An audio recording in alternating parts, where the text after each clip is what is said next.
કેન્દ્રીય ગૃહમંત્રી અમિત શાહ કચ્છની મુલાકાતે ભુજમાં G7 ચોકીનું કર્યું ઉદ્ઘાટન, જવાનો સાથે કર્યો સંવાદ, કહ્યું બાંગ્લાદેશ પાકિસ્તાનને જોડતી સરહદો બનશે સ્માર્ટ, સાથે હરામીનાલા વિસ્તારમાં સુરક્ષાનું કર્યું નિરીક્ષણ.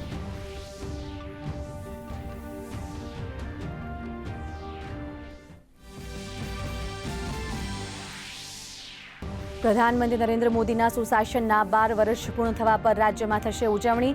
5 જૂનથી 21 જૂન સુધી સ્વચ્છતા અભિયાન, વૃક્ષારોપણ, જનકલ્યાણ શિબિર, પ્રાકૃતિક ખેતીના પ્રચાર પ્રસાર માટે વિવિધ કાર્યક્રમોનું આયોજન. ભાજપ પ્રવક્તા અનિલ પટેલે આપી માહિતી.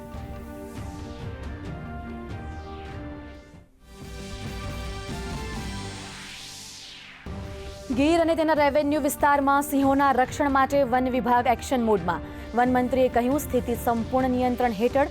CMO અને PMO દ્વારા થઈ રહ્યું છે સીધું મોનિટરિંગ. તકેદારીના ભાગરૂપે અસરગ્રસ્ત 10 કિલોમીટર વિસ્તારમાં ડિટેકિંગ કામગીરી તેજ.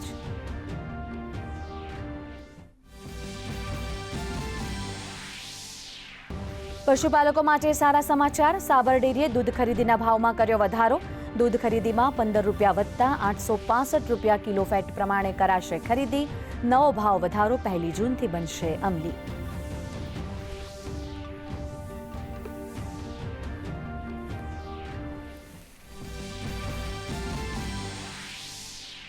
DD ન્યૂઝ ઉપર કેન્દ્રીય શિક્ષણ મંત્રી ધર્મેન્દ્ર પ્રધાને નીટ પેપર લીક મામલે કરી ખાસ વાતચીત.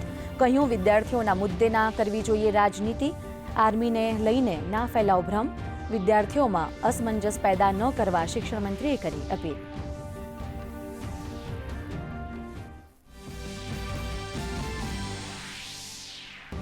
નીટ UG 2026ના પેપર લીક સાથે જોડાયેલી વિવિધ અરજીઓ પર આજે સુપ્રીમ કોર્ટમાં સુનાવણી. NTAને ખતમ કરવા કે પછી તેના પુનર્ગઠનની છે માંગ. નવેસરથી પરીક્ષા માટે હાઈ પાવર કમિટીની રચના કરવા અરજીઓમાં કરાઈ માંગ.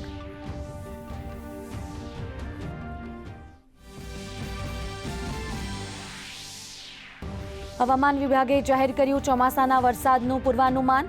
આ વર્ષે સામાન્ય કરતાં ઓછો વરસાદ પડવાની શક્યતા. જૂનથી સપ્ટેમ્બર સુધી રહેશે અલ નીનોની અસર. તો ગુજરાતમાં 94%થી ઓછા વરસાદનું અનુમાન.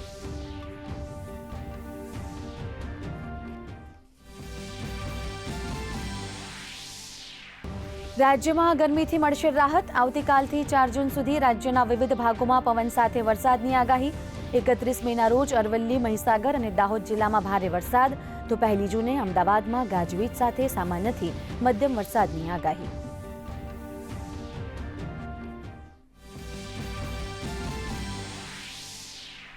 સુરતથી ઝડપાયો ડિજિટલ અરેસ્ટથી કરોડોની છેતરપિંડી કરનાર આરોપી. કર્ણાટકના 90 વર્ષીય દાદીને તેમના આધાર કાર્ડથી ડ્રગ્સ વેચાતો હોવાનો ડર બતાવી કર્યા હતા ડિજિટલ અરેસ્ટ.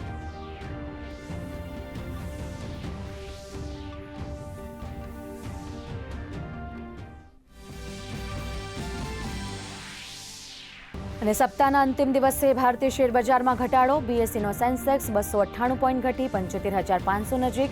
તો નિફ્ટી 23,700 નજીક બંધ. આઈટીના શેરોમાં 2% ઉછાળો. ડોલર સામે ₹70 સુધરી 95.36ની સપાટીએ. તો બ્રેન્ટ ક્રૂડ ઓઇલનો ભાવ ઘટીને પ્રતિ બેરલ $91 પર.